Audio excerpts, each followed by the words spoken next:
Awesome. Thank you so much for being here today. It is a pleasure to be here alongside Amy, putting on this event that we've been planning for a couple months now. And my name is Ariana Aparicio. I'm one of the co-presidents for UndocuAllies. And Amy? Oh, hi, my name's Amy Julavisi-Gwyn. I'm one of the co-chairs from the Pan-Asian Coalition for Education. Yes, so as we like to start all of our events, we like to, first of all, make a land acknowledgement to recognize the land that we're on and to give them, this recognition as we are setting up this event that talks about immigration. So we begin by acknowledging that Harvard resides on the ancestral lands of the Massachusetts people. As we learn together, celebrate together, and grow together this evening, I ask that we reflect on this truth and the fact that these people are still here.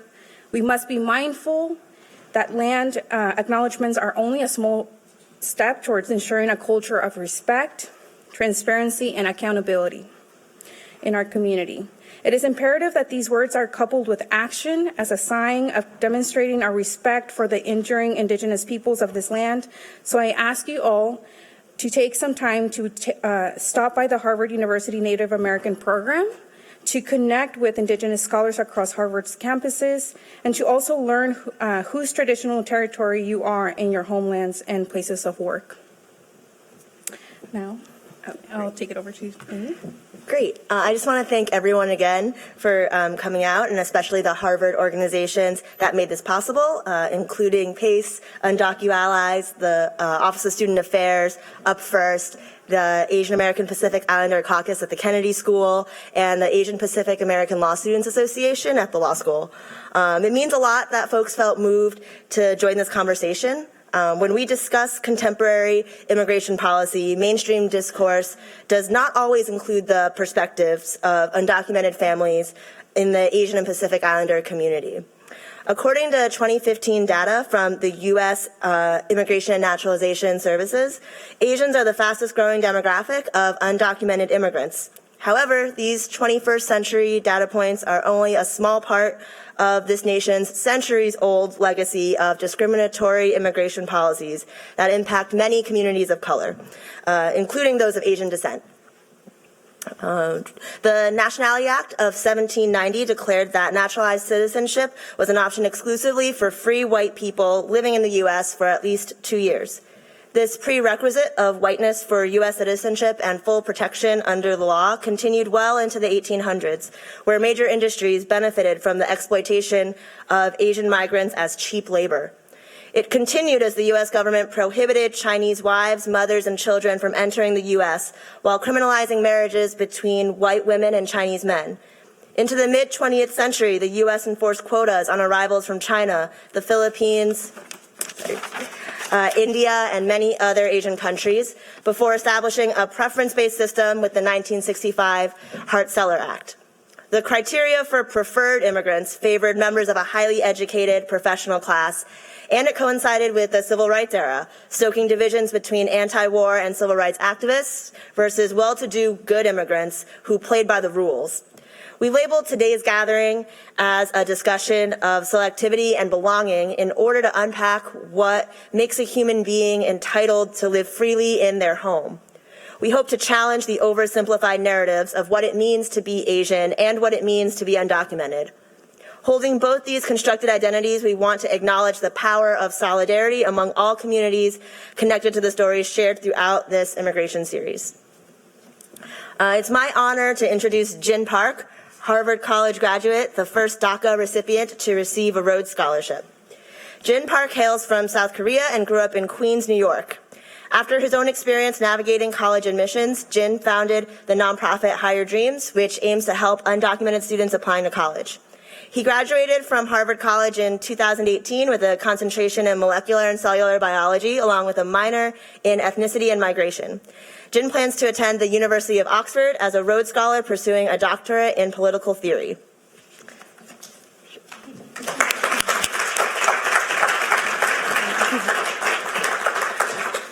And I also want to welcome Zach Albin, Clinical Teaching and Advocacy Fellow with Harvard's Law School's Immigration and Refugee Clinical Program. As a clinical practitioner, Zach supervises law students who provide pro bono representation, often but not exclusively on affirmative and defense asylum cases.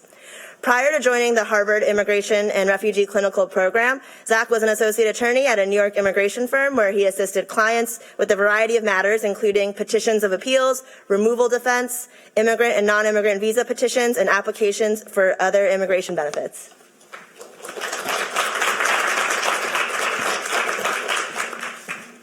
Great.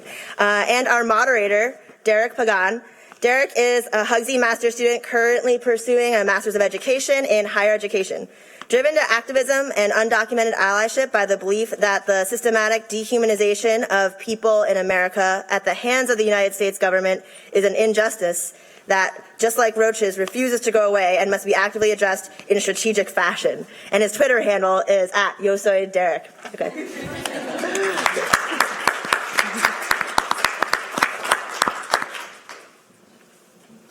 Hello, hello, hello. Greetings, ladies, gentlemen, everything in between and beyond the binary. I want to take the chance to personally thank you all for coming together today as we engage in this very critical conversation about the undocumented immigrant experience, the effects of living life in limbo, institutionalized oppression, and the road moving forward, and of course, anything else that comes up. We're going to begin tonight's conversation by watching a clip of Jin's Senate testimony in which he explains a little bit about his current situation and his forthcoming decision, as well as touch upon some of the adverse effects resulting from the administrative legislation that's targeting both documented and undocumented U.S. inhabitants across the country. Directly after the clip, we're going to be engaged in a discussion that'll be Q&A based, in which I'll ask our two guests some questions, and afterwards I'll open up the floor to questions from the audience. My name is Jin Park. I am 23 years old and the son of two loving and hardworking parents. My father, a line cook at a restaurant, and my mother, a beauty salon worker. I'm a recent graduate of Harvard University, and I'm also a New Yorker. I'm a DACA recipient. In 2017, at the start of my senior year at Harvard, that uncertainty came rushing back as DACA's future was thrown into question. But I was determined to continue pursuing my goals and apply for a Rhodes Scholarship. When I became the first DACA recipient to win the Rhodes, I was overwhelmed with unspeakable gratitude to my parents, my community, and to my country, the United States of America. But right now, there's a major obstacle between me and the Rhodes Scholarship. When DACA was halted in 2017, the guidance that allowed DACA recipients to get advanced permission to leave the country to study, work, or visit elderly family members was also terminated. This means that if I leave the country to study at Oxford, I will forfeit my DACA and there will be no guarantee that I can return home to the United States. That's the perpetual reality of being undocumented. No matter how hard I work or what I achieve, I'll never know if I have a place in America, my home. I'm supposed to leave for Oxford in October, roughly 7 months from now, but I feel caught in an impossible position. How can I leave knowing I might not be able to come back to my home, my family, my friends, and the life I've built here for the past 16 years? Every day that DACA recipients are left in limbo, it inflicts unnecessary pain and suffering and hardship. And it will only get worse if Congress does not take action to provide permanent protection for DACA recipients.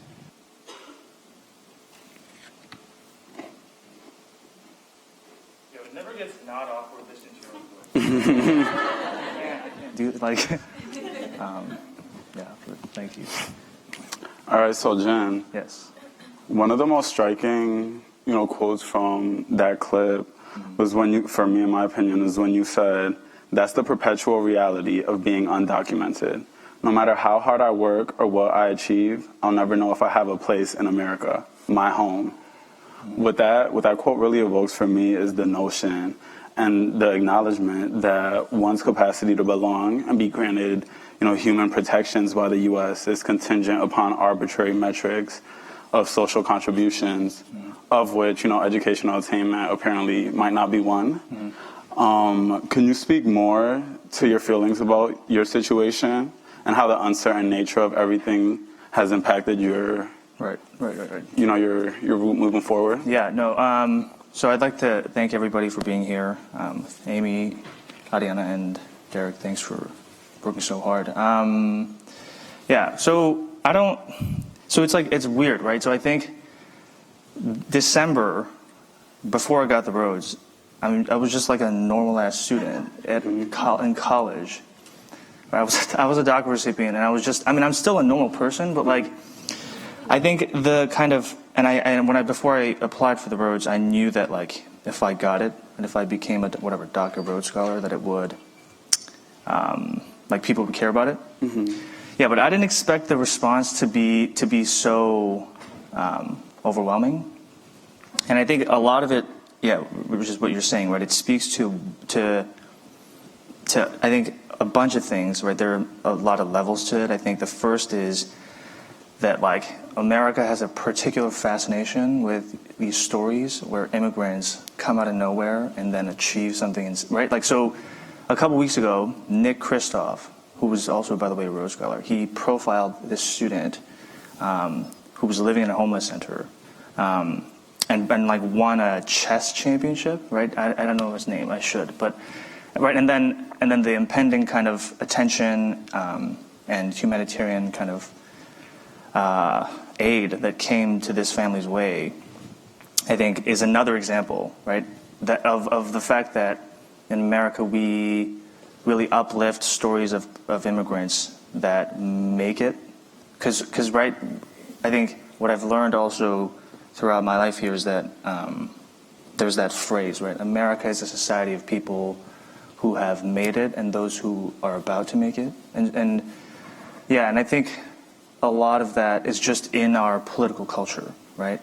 And then the other thing is, DACA as a program, when people like Gabby Pacheco and these activists were fighting for it.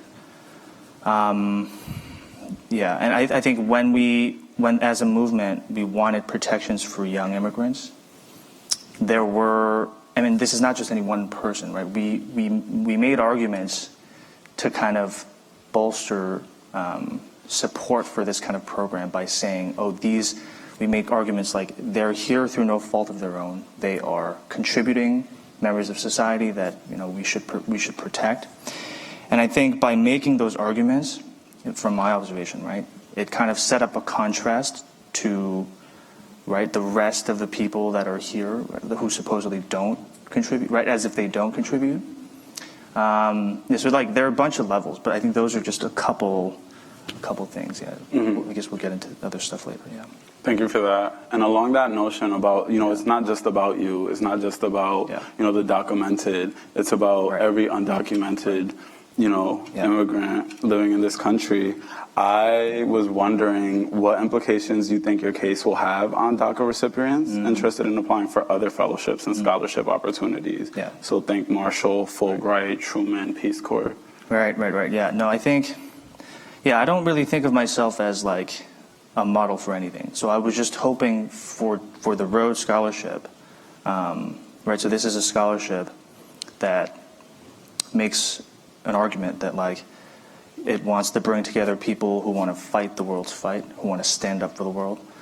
But my contention was like, if you want to create a community of people who want to fight the world's fight, how are you not going to have represented undocumented immigrants in the U.S. who have a particular point of view about inequality, and systems of power in this country? And so I just wanted to provoke that point that you need to include those perspectives, right? And so I certainly hope that these other scholarships that you're mentioning, like the Marshall, the Fulbright, the Truman, and essentially all other, it doesn't even have to be just those scholarships, that all opportunities in America, higher education or otherwise, have to contend with us. Because I think a lot of times, what I've realized after kind of winning this is that undocumented students do this self-selection on our own. So we see an opportunity and it says U.S. citizen, so we say, it's not for me. But I don't think we should be doing that anymore. I feel like we should just apply and let other people contend with the fact that, we're here. What are you going to do about it, I agree. I think that's very poignant, and that should be like exactly what we're moving towards, is like people feeling as though they have access. Right. Zach, I was wondering if you could just speak to, again, in the notion of like having these perspectives heard, of championing, these people's opportunity, what like the current happenings in terms of litigation and legislation surrounding, immigration are, what, DACA recipients are facing, who's advocating for them, the points on each side. Sure, and first of all, I would like to thank UndocuAllies and Ed School and everyone else for inviting me, and thank you all for being here, and thank you to Jin for letting me share the stage with someone who's much more intelligent than I am, but I'll do my best. So in terms of DACA litigation, does everyone in the room have a basic understanding of what DACA is? Does anyone want any clarification on that? What's DACA? Can you explain it? Sure. So DACA is a lot of things, right? But it's an administrative policy that was put into place under the Obama administration to provide some support for, as Jin was alluding to, some members of the undocumented population in the United States. And two of the most notable protections that three of the most notable protections that DACA put into place were the following. It allowed and actually required recipients to apply for work authorization and receive work authorization, so they could come forward into the workplace and go through I-9, which is the required employment compliance that a lot of businesses adhere to. All the businesses adhere to. In addition to that, there is advanced parole, which was what Jin was alluding to in his congressional testimony, which is a form of advanced permission for the DACA recipient to return to the United States, to come back. Because just because someone's been living here a long time, unfortunately, there's no, common law right to re-enter the country. So without, a U.S. passport or some kind of visa, in the absence of advanced parole, there's no ready way to automatically re-enter the United States if you depart. And then the last thing, which I can get a little bit more into the weeds on, if people have questions about it, but it's related to the advanced parole, is that DACA prevented the accrual of something called unlawful presence. And you hear a lot about that on the news. People will say, oh, DACA, it's illegal because it made people lawfully present. But typically what they're doing is a kind of rhetorical sleight of hand where they are conflating the absence of unlawful presence with, a lawful non-immigrant status. But I apologize if that's a little bit in the weeds to begin with. But in terms of litigation, there are kind of two main threads going on right now in the DACA landscape. There's a series of states who have sued the federal government to say DACA was illegal from the inception and we need to get rid of it, and no one should have DACA anymore. That's, lawsuit pile 1. And then lawsuit pile 2, which is also in many cases led by states but also progressive organizations, is challenging the Trump administration's decision to get rid of DACA, right? And so these are happening simultaneously, and they're both about DACA, but they're sort of about different things. So with respect to the first set of lawsuits, the lead case is coming out of Texas, and because Texas has sued the federal government saying DACA was illegal. The federal government technically defended the case, but the defense was somewhat limited, so the judge allowed a group of documented Americans and organizations to intervene and actually, put up a fight to say, you shouldn't get rid of DACA. I'm a plaintiff in that case, by the way. Okay. It's great. Yeah. Including Jen. Yeah. And so the judge in that case said, you know what, he actually said, I think the states are probably right. I think DACA is illegal, but he denied the state's request to enjoin the whole program, which is to say get rid of it while the lawsuit is ongoing, because it's still at a preliminary stage. So that's what's happening with those basically those lawsuits. And then on the other end, California, through the University of California and several other states and organizations, have sued the Trump administration to say you need to stop your attempt to get rid of DACA, that it was done procedurally unlawfully, that it's racist in violation of the Equal Protection Clause. And actually, the judge in that case and then the Ninth Circuit said, you know what, I think you're right. You're probably right. This is probably illegal. And so they've put a limited injunction place on the Trump administration's repeal of DACA so that people who previously had DACA can keep renewing it. But unfortunately, not one that would reset the status quo so people who hadn't received it yet could apply. The last thing I'll add on that, because I'm sorry I'm kind of blathering, is that there was a case in the District of Columbia, the Federal District Court for the District of Columbia, where the judge actually did go ahead and say, you know what, the legal thing to do here is to reset the situation back to the status quo. So the government should be required to take new applications. But at the government lawyer's request, he stayed that decision. So it's not final. And so unfortunately, that has prevented new but eligible Americans from applying for DACA. Thank you so much for that, Zach. That just Very simple. I know, Yeah, easy to understand. easy stuff to solve. Yeah, totally. Yeah, And yeah. you talking about it just made me think about, so we have all of these like moving actors. We have two sides seemingly opposing each other on each side of the spectrum. And I was wondering if you all had any like sentiments, best practice, or advice for how like people who want to engage with this can like support the plight or like contribute to immigration reform.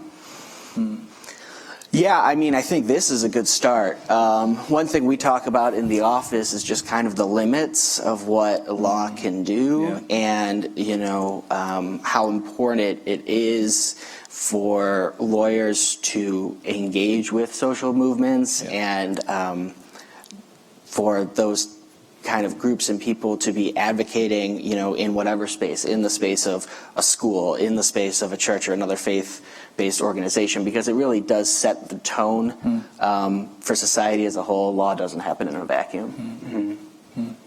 Thank you for that. I'm going to ask one more question, and then the audience, I hope your gears are turning because it's almost your turn. So, Jen, Yes. word on the street is that you applied twice for the Rhodes. I did. What do you think changed between the first and the second time for you applying for Rhodes, and like what implications do you think that had? Yeah, God probably came down to the Rhodes Trust. Yeah, no, I don't know. So I applied the first time. So I think this is actually kind of important. Okay, so at Harvard in the 1970s, the Rhodes. So just for some context, the Rhodes Scholarship was started by the will of this guy named Cecil Rhodes. He's a major a-hole, right? So he really was. He was like a colonialist, and he amassed his wealth. You guys know the De Beers Diamond Company? It's they own 85% or something of the world's diamond share or something. So he started he amassed his wealth by going to the African continent and extracting diamonds from the continent and then trading it all over the world. And then in addition to that, he had a whole ideology about the Anglo-Saxon race being I think he called it the first in the world or something. And so this is the kind of person that, Adolf Hitler thought was an inspiration. So it's not, right? So this is the context that the scholarship started in.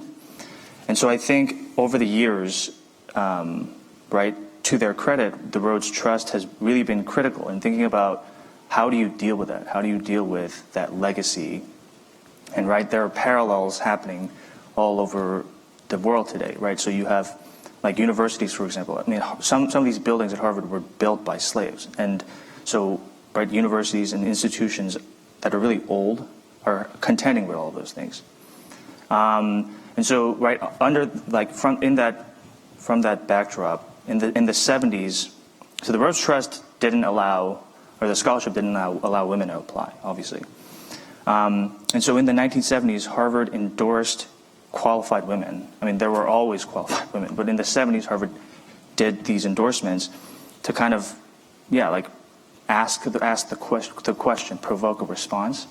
And I think that is what kind of started the ball rolling to eventually have the Parliament in the UK pass an act to like, I don't actually know the legislative details, but to get around that, the original wording of the trust of the will, which says like, you have to be a man of manly, whatever manliness.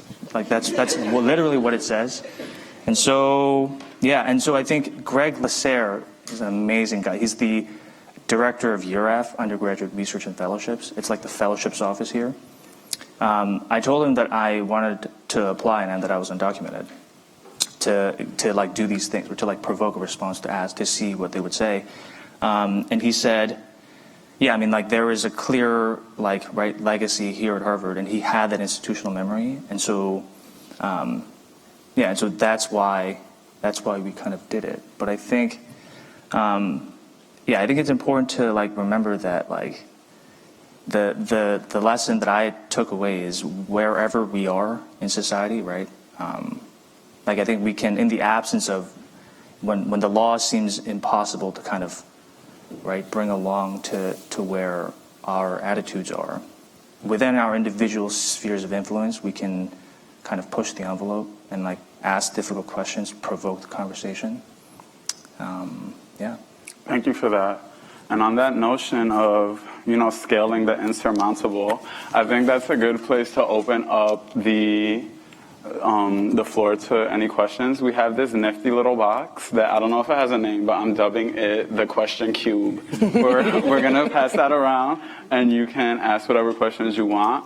We ask that your questions all be framed in question form, so no question mark at the end of it, no statements, please. We're going to be synthesizing like 2 questions at a time in an attempt to maximize, the amount of voices that we hear today. So yeah. Any questions?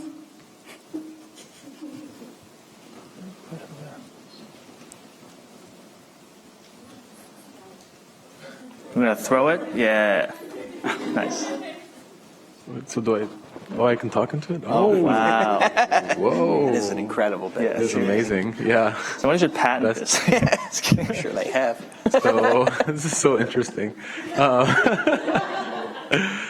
So my question is, so what response did you provoke from Rhodes Scholars? Like, were you communicating with folks internally, and how did all this process of you being selected go down? Yeah, so I applied once, and then the response was really positive, I think. I think obviously I wasn't eligible, but yeah, the scholarship was open to a dialogue. So I didn't expect them to change in a year. So the idea really was, oh, hey, Greg, so I'm undocumented. You know that we're here, right? And he's like, yeah, totally. And I was like, maybe we should just start like a long train of DACA recipients or undocumented students at Harvard applying, so that eventually down the line, like 10 years from now or something, like one of us could get it. And so I didn't expect them to change in a year. Yeah, and so people have been asking sometimes, like, oh, if you didn't know you weren't gonna get it, or if you knew you couldn't travel, why'd you do it? Like, is it like a political statement or something? Like, I did it because we don't, like, as a general proposition, undocumented students don't have a lot of options to travel. I mean, we don't have any options to travel. We don't have like a lot of educational opportunities. I mean, it's getting better, but educational opportunities generally don't allow undocumented students to apply.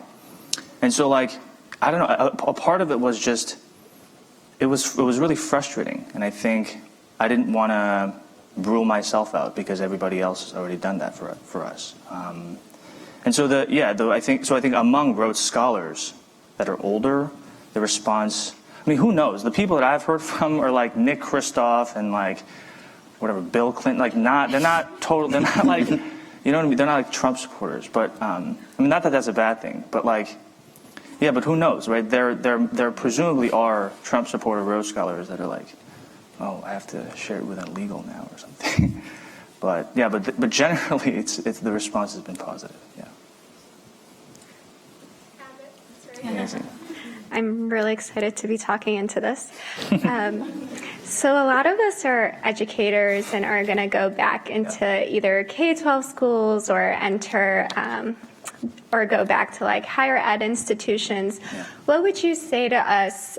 What would you say to people in that position that have that kind of power, who do deal with students that are DACA recipients? What advice would you give us to continue encouraging and supporting those that do have DACA? Because I know that in my family, several family members did not have DACA and now do. But they always go back to these stories of feeling discouraged by some teachers or by some counselors. What advice would you give us? First of all, I'd say like thank you. I feel like something I've learned after, like during the Trump administration, just as like a private citizen, is journalists and educators don't receive nearly the amount of credit they should be getting. So I'd say thank you for being an educator. And then, the second thing is I think something that I've been maybe saying throughout, which is like, I feel, so as I've met a lot of undocumented students, and I'm like connected in the movement, and I feel like undocumented students generally, we discourage ourselves and we count ourselves out before anybody else does, right? And so I feel like, I think when I was applying to college, right, my guidance counselor, his name is Joel Klein, I went to his office, and this was after Jose Antonio Vargas. He had that timepiece, right? So we are Americans, just not legally, with an asterisk, right? So I read that piece, and I knew I had a lot of the language, right? Undocumented, overstaying, right? Like all of these kind of concepts that I didn't know before I read the piece. And so I told Joel Klein, my guidance counselor, he said, hey man, I don't know what that means, but let's figure it out together. And I think that was the reason why I applied to the number of schools that I applied to, and it's the reason why I got into Harvard. And so I think the biggest thing for educators is to realize that, that you do have a lot of influence, because the two places I think a lot of us figure out that we're formally undocumented is at the DMV or in the guidance counselor's office when we're applying to college. And so it turns out to be like a moment of reckoning for a lot of us, because that's the first time you're told, oh, you can't go further. And I think if more educators shifted their frame to make their classrooms really an inclusive space, so that undocumented students, right, feel that they can like own it and feel like they can come out if they want and really just like revel in the power of their stories, but also to be encouraging students to say that even if you think that it's not possible, there's a route if you're willing to work for it. I feel like that really would go a long way. Thank you, both of you guys, for being here. It's a pleasure to be here. I work in Congress, and I'm from DC. I just wanted to ask you specifically, Jin. You have an organization that you made for undocumented or DACA students to go into college, and I know that it's a growing problem that we don't realize that DACA students don't apply to college. And I know you made it to Harvard, but there's a lot of students like the same question of how like they don't even know how to apply, or they don't really choose to apply, or there's a lot of first coming students that are in the universities. Is there, like, you two, you're lawyers, so if there's any policies or anything that we can be interested in as a community to like really invest in ideals, or I know that there are educators that can help, but people from the outside or like in the government, is there anything that we can do? Do you want to take it first? Oh man. Sorry, No, that's a really important question. Why don't you? So there are a lot of things, I think. So, I feel like just generally, from my conversations with members of Congress, what we need in government, respectfully, is like a shift in mindset and a shift in in just basic sensibilities about how people in government think about us. So, right. So when I went to Congress and met with members or whatever, the kind of mindset that people have is this problem is like it's like a horse trading game. So I'm going to borrow from Peter to pay Paul, and so everybody's thinking about compromise and like how do you get citizenship or pathway for the DACA kids, right? And like how much border security, like it's just the entire conversation in Washington. It's very different. I learned, and so I think really just insisting on every level that you can't compromise on people's lives, and I think that's just something that is a very simple thing to say, but I don't think it sticks to elected officials. So the second thing about the educational opportunity is, so I think either the DREAM or the Promise Act, maybe both, include like a federal in-state tuition promise. So I think, yeah, that actually is huge because I was lucky enough to get into Harvard, but if I didn't, what I probably would have done is take time off working to support my family and then go to a community college in the evening, right? So that I can do a 2-year associate's and then transfer. So a lot of undocumented students do that, and a big reason for that is inability to pay, right? And so there's like a 50-state splattering of options in terms of in-state tuition bills and legislative action. But if we had like a federal kind of grant or right access to Pell Grants for undocumented students, that would obviously change the equation for a lot of people. Yeah, so I think the in-state tuition piece is actually a really important win if it happens. Yeah. Yeah, and I think that's great and totally spot on. In my personal capacity, I mean, if you're working in Congress, you would have a better sense of the viability of any specific piece of federal legislation or not than I would. But I guess what I would say, to kind of circle back on some of the themes from earlier, is, a lot of local communities, schools, state governments have been, putting a lot of policies into play to become more welcoming and to express solidarity, right, through a variety of spaces. And, to the extent, though, that solidarity could be expressed, right, that, again, doesn't happen necessarily independent of networks that reach Congress. I think that could be significant, and potentially, building the framework for the kind of discursive shift that we're talking about, in terms of the assumptions people bring to the table when they're talking about the documented population in the United States. Yes, Jin, I'm wondering if you could talk a little bit about the horrible dilemma that you were put in and sort of your own analysis about taking this very prestigious scholarship versus issues with family and friends in terms of the risk of not being able to come back. Right. Yes. Wow. Yeah. No. So it's been a very interesting, like, informative time in my life. So the basic dilemma is that, like, there are a lot of levels to this. So I'll try to explain it. Right. So the basic dilemma is, I have this opportunity to leave, and to help illustrate how big I think this opportunity is, not for me, but just even for the movement, right? So personally, I have an opportunity to go to Oxford and study, and I'm going to do a doctorate in political theory, to spend time reading and thinking carefully about what societies really owe immigrants and what immigrants owe to societies. Just really systematically thinking about it. That's on a personal level.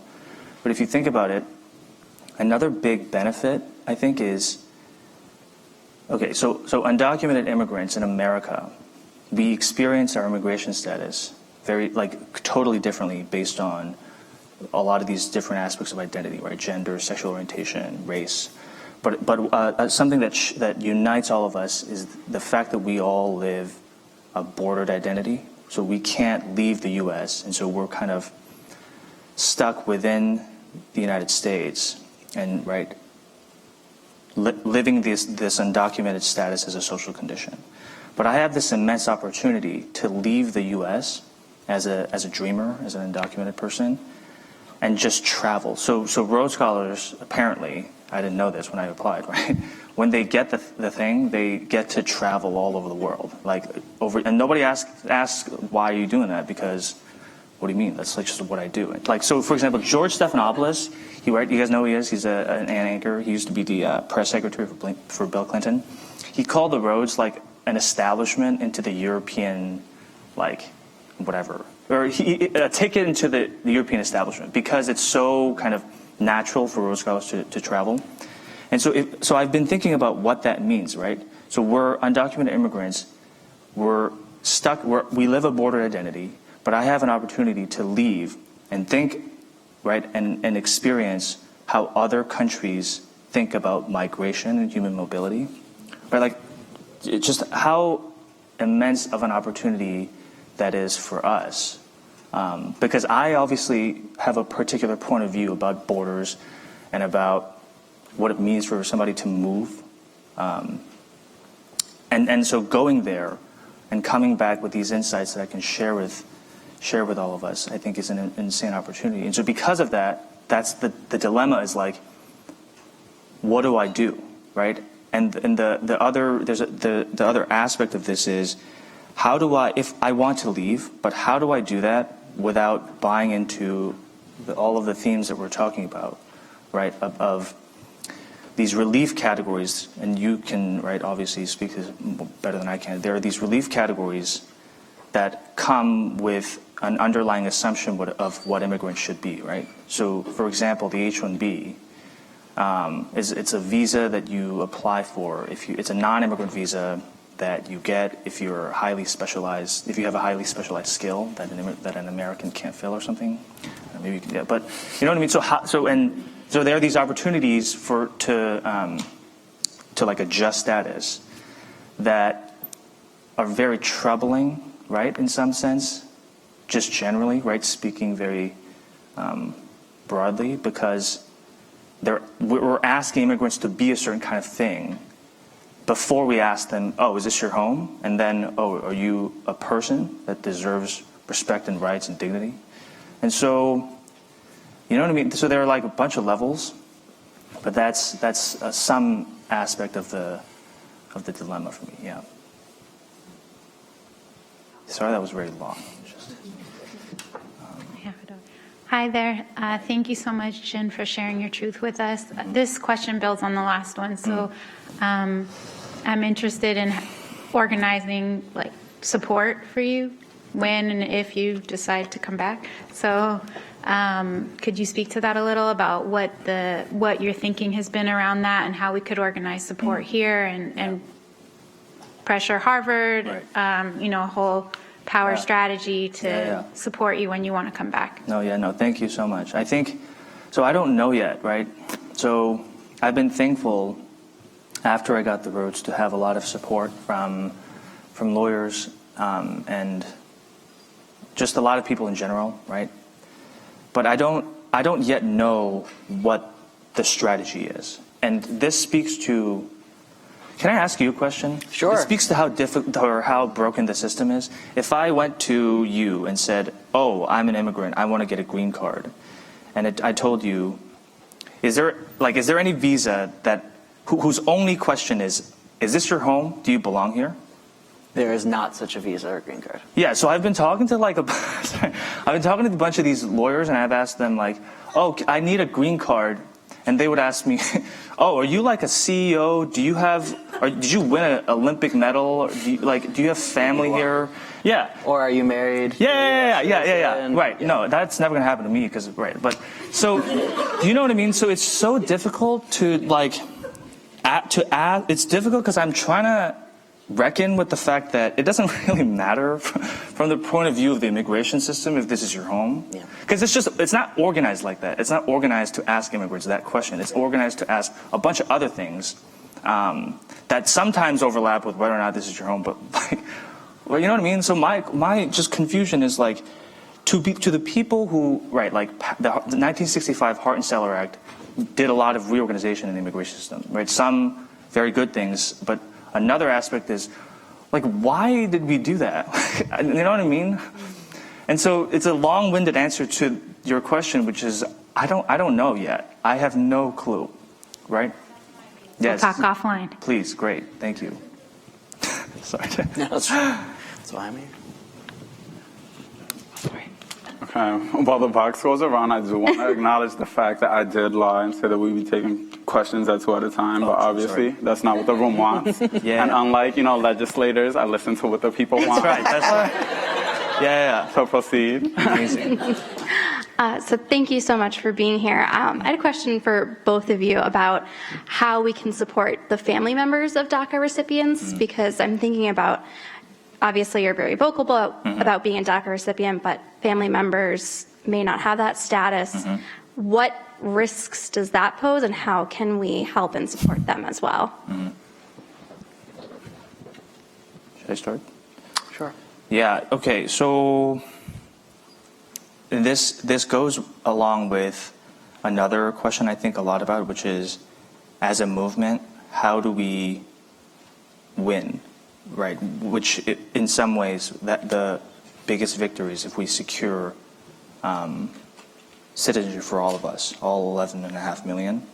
So insofar as that's the goal, I'm like recently been thinking about how do we actually get there. So the way we do that is, it all depends on how we're making arguments. So how we support the families of DACA recipients is, when we have an opportunity to win something, even if it's incremental, my opinion is we take it, because, and we don't say that if it's not a win for all of us, it's not a win, period. Because so I was thinking yesterday, we had a conversation yesterday as a group about like, what does winning look like for our community? If in 2012, right, if Gabby Pacheco and the activists that did the Trail of Dreams said to Obama, if you don't give us the whole thing, we don't even want DACA, I wouldn't be here right now. And I wouldn't be at Harvard. I don't even know where, like, so many of us wouldn't be here. And the entire conversation that has, right, come about immigrants after DACA, after Trump, and the fact that the entire political superstructure now reflects the fact that DACA recipients, at a minimum, right, are good for the country, none of that would exist right now. And so I think, at a minimum, if there's if as a community we are about to win something that doesn't include all of us, we take it, but it depends on how we're making arguments. We don't say things like, oh, we should give citizenship to young people, whatever, because they contribute. You know what I mean? So like, or that even that, like, it's not their fault. Like, that argument, even when I was in high school, bothered me, because why is it anybody's fault? Like, what, right? How they migrate, like, and so, yeah, a lot of it has to do with, I think, in my opinion, how we're making the argument. Yeah. I think one big thing is just to help people know they're supported and that they shouldn't have fear. Yeah. So for those of you who don't know, under the Obama administration, there was an attempt to provide a DACA-like solution for the parents of DACA recipients. There was immediate litigation sprung by the states in that case, and it was kind of put a judicial kibosh on it, and then up until the Trump presidency, when the administration kind of formally repealed that program. So it never took effect. That was an attempt, to provide a solution. Is it gone forever? I don't know. That can depend on the political discourse. But the one other thing I would say is, right, like, the one thing with the immigration system is that it's not a totally this or that situation. People might have different options if they're willing to explore it. So, someone might say, oh, well, they got rid of this DAPA program, there's nothing for me. That might not be true, right? If they're able to come forward and if they can find pro bono help and if they can talk to someone, or not pro bono help, if they're just afraid to do it.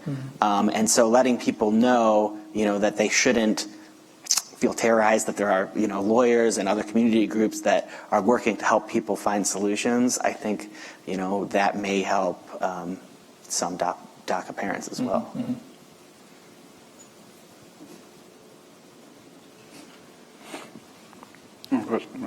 Oh.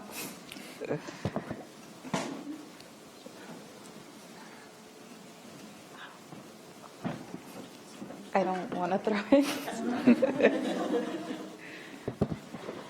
Thank you so much for sharing your story and information. Hoping that this isn't too personal a question, but would you be able to share what your reaction of your parents has been to this whole situation? Yeah. So it's been pretty insane. So I didn't accept. Yeah. So okay. So when I applied, I knew there'd be some press coverage, but I didn't expect it to be. You know what I mean? Because this insane. Because I think reporters now are really plugged into DACA and immigration because of President Trump. So there was a lot of buzz, and I think even among the Korean ethnic media, there was a lot of excitement, and Korean journalists in Flushing, they don't really have the same journalistic ethics. The New York Times, if they want to report out a story, they're not going to show up to your house out of nowhere. But Korean media, whatever, they'll just do that. And so it's been really kind of, in some ways, it's felt like uprooting, right? But I think, so for my parents, I think it's been a lot more stressful in some ways. But I think they've always supported me, and they've told me, right, we know why we moved here, and so we're really proud of you, and we're going to follow you through to the end. But it's interesting that an interesting underlying kind of thing here is that journalists are not really interested in talking to my parents as they are with me. And if they are interested, they want to do it in an emotional setting or whatever. And that's honestly been really frustrating because, so I have a friend, his name is Jonathan J. Green. He's the director of the UndocuAllies Network. He has this phrase, right, he feels that a lot of times telling your story as an undocumented person to mobilize support for anything feels a lot like voyeurism, because you kind of have to spill your emotional whatever for somebody to care. And so it's really, a lot of times it's felt like that when somebody wants to talk with my parents. It's not because, first of all, I would never allow that. I'm not going to expose my parents to any kind of media attention. But people's motivations, particularly journalist motivations behind some of these stories, why isn't it enough when I say this is my home, I belong here, stop asking me questions, full stop, that's where it ends. That they want to know, oh, how did you feel? What did you cry? You get what I'm saying? And so a lot of that has been directed kind of towards my parents in some sense, and so it's been pretty frustrating. Yeah. It's okay.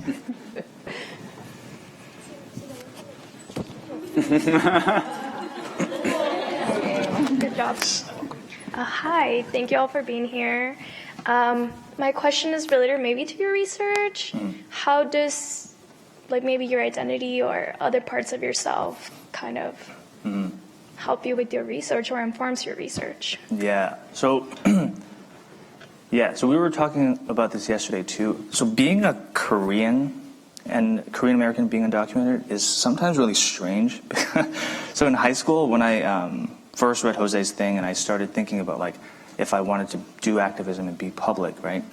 I had to come to grips with the fact that people are going to be confused when I say I'm undocumented. So sometimes when I talk to lawmakers and I say I'm documented, I tell them my story, their first reaction is it's just confusion, because they're how, there's no border between here and Korea. How did you get here? And which really speaks to, right,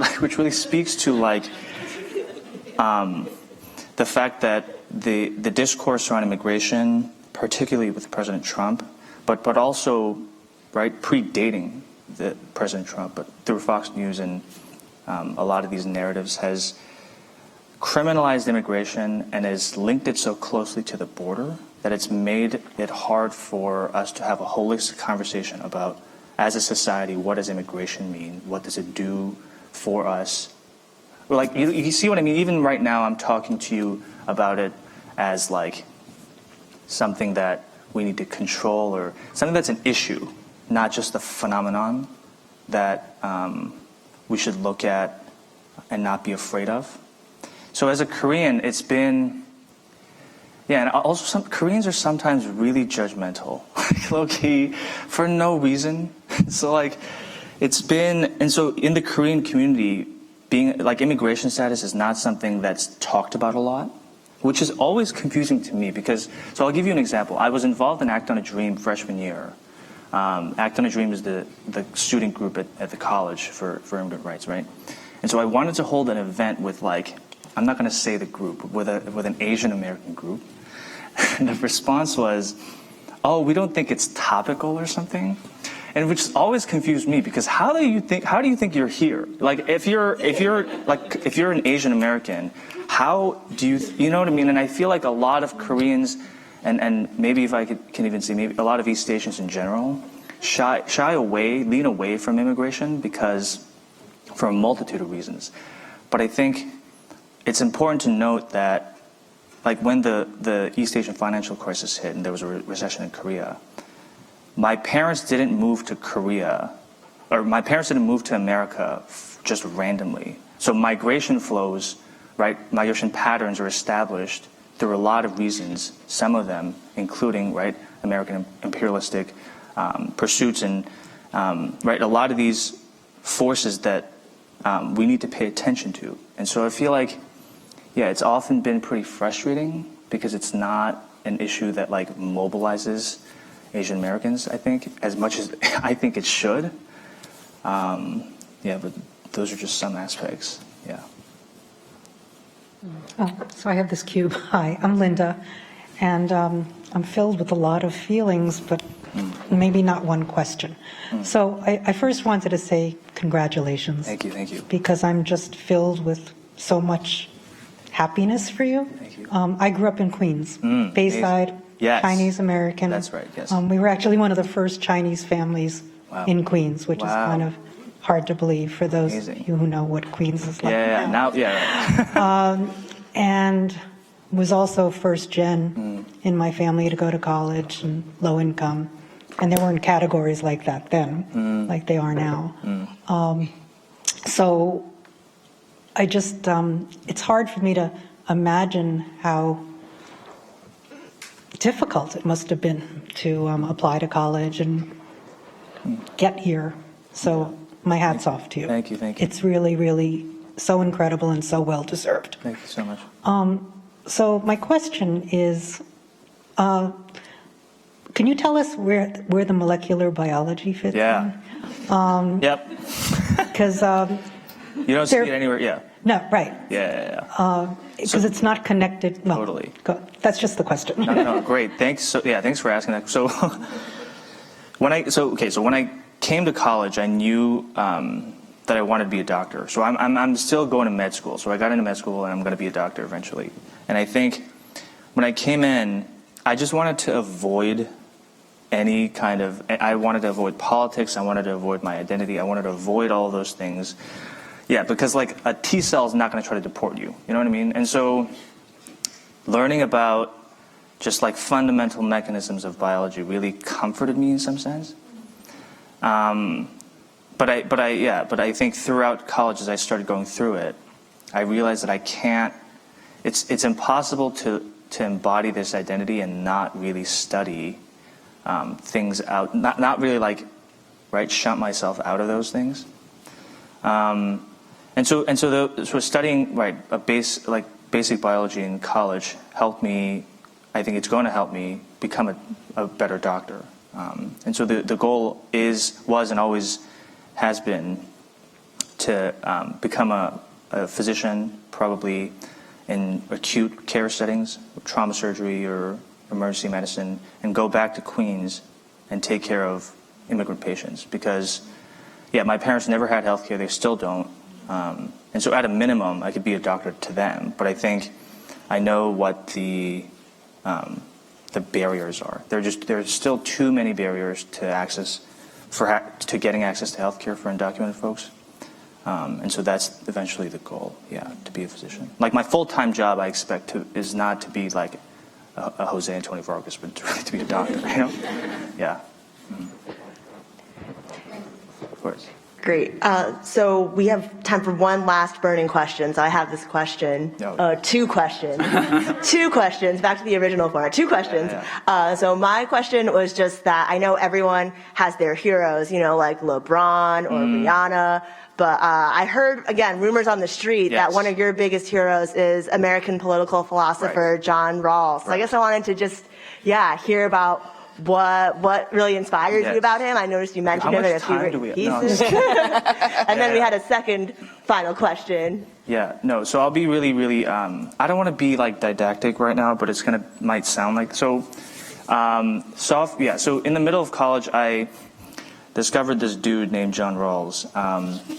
And so just the bottom line really is, I think it's often hard to see, like as we do our lives, as we live day to day, that things can be different, that the things we take for granted, right, about what society is, can often feel so natural and so in the background that we don't question things. And so a lot of times as a kid growing up, right, I really hated the fact that we elevate people based on gifts that they didn't do anything to deserve. So for example, right, and I don't really like the fact that this is true, but like one of the biggest cultural exports of Korea is K-pop, right? So it's like a big thing all people know about.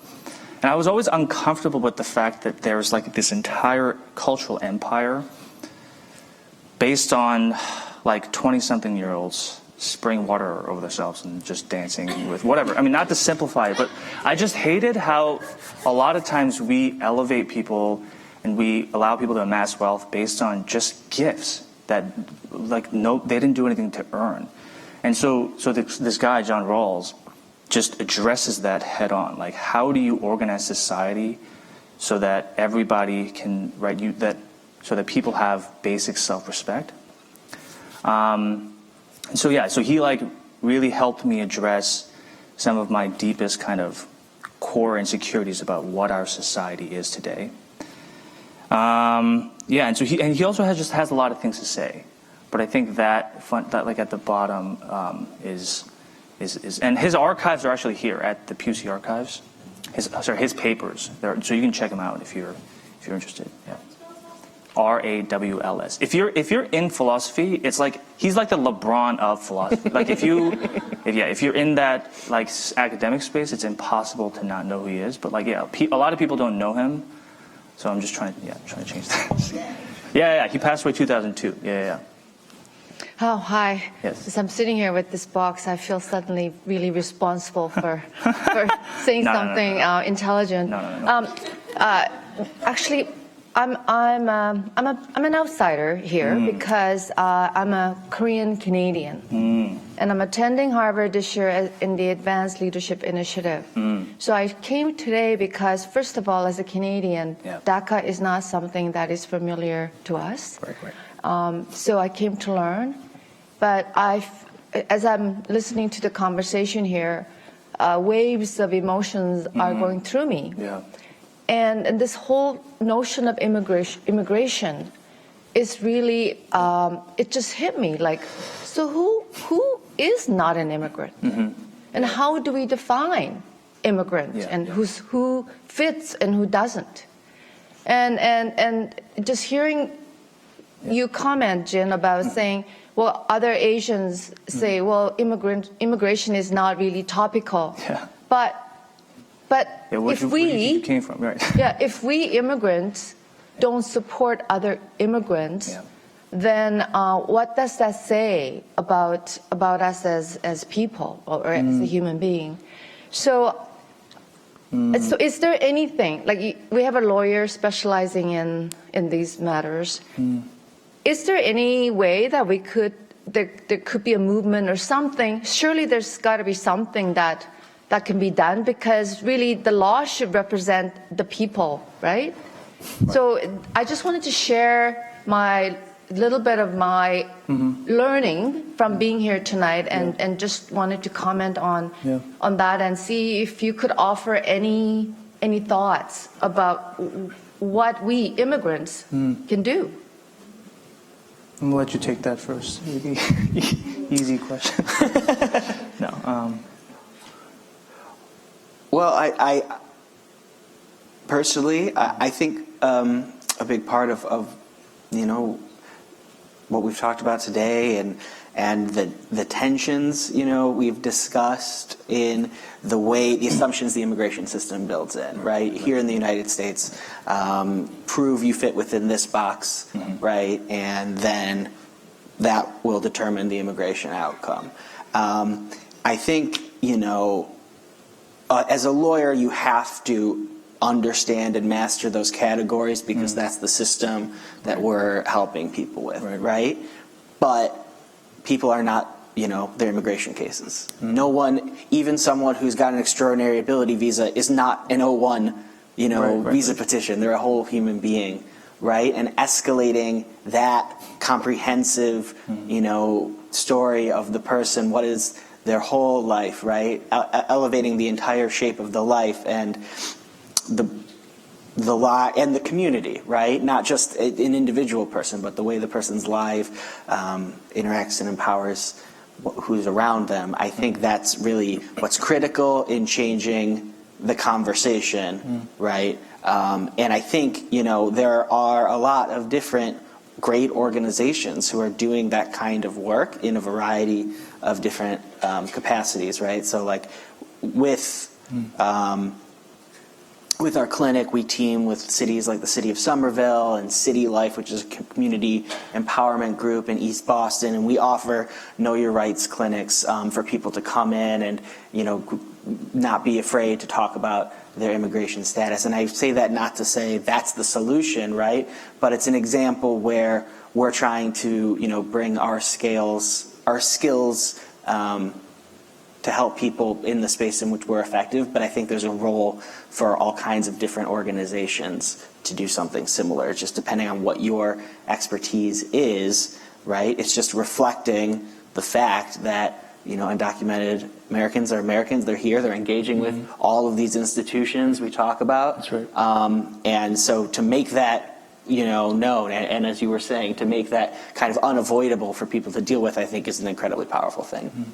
Yeah, no, I think, I was just thinking about what you were saying, and I think, like people that are much smarter than I am have said this, right? Like presidents have said this, that it's like part of the American experience for immigrants to arrive, assimilate, and then forget their migration history. And so,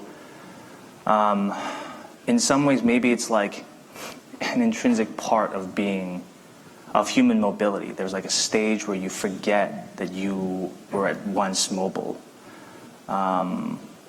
So I think something that I'd like to maybe offer as we end is, so a lot of times we think about immigration in very fixed categories. We think about like the law. Oh, did you commit a crime? Like, did you jump the fence, jump the line?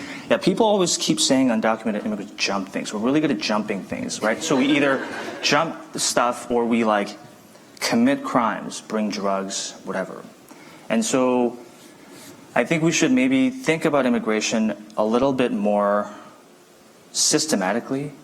And like, as I was saying, what Rawls really helps me do is not to be fixated on what's true about society right now. And so, to get to your point, right, we think that borders in America, not all borders are the same, right? So you don't really see people make a fuss about the border between New York and New Jersey. But like, the southern border obviously has a particular, right? Like there are a lot of associations people make. And so, like, I think about the possibility sometimes of a society where we don't make those distinctions. We don't draw lines on the sand on the earth and treat people differently based on where you exist between or among, right? Or within those boundaries. And a lot of people say that's not possible, like, you know what I mean? Like borders and countries, or we need those because there's like a shared history. And like all of that can be true, but I think really extrapolating, like abstracting away from the lines we've drawn that are the consequences of history and of culture, and really just asking ourselves, what do we owe other people? And like what we owe people, and this is a lesson that, right, that's reflected in every major religion. What we owe people is to treat them as human beings and treat other people as we would want to be treated. And once we just keep that at the center, and we like keep the focus on that central, like almost human principle, I feel like all of those other details that we get fixated on become detailed. You know what I mean? Yeah, I don't know. And on that note, I would like to thank everyone for joining us today as we question, you know, what really defines legality, humanity, and how we can work towards a better society. I would like to say thank you for Ariana and Amy, and to everyone who worked to facilitate these discussions behind the scenes, and to our two wonderful guests. Please join us in a round of applause and for refreshments afterwards.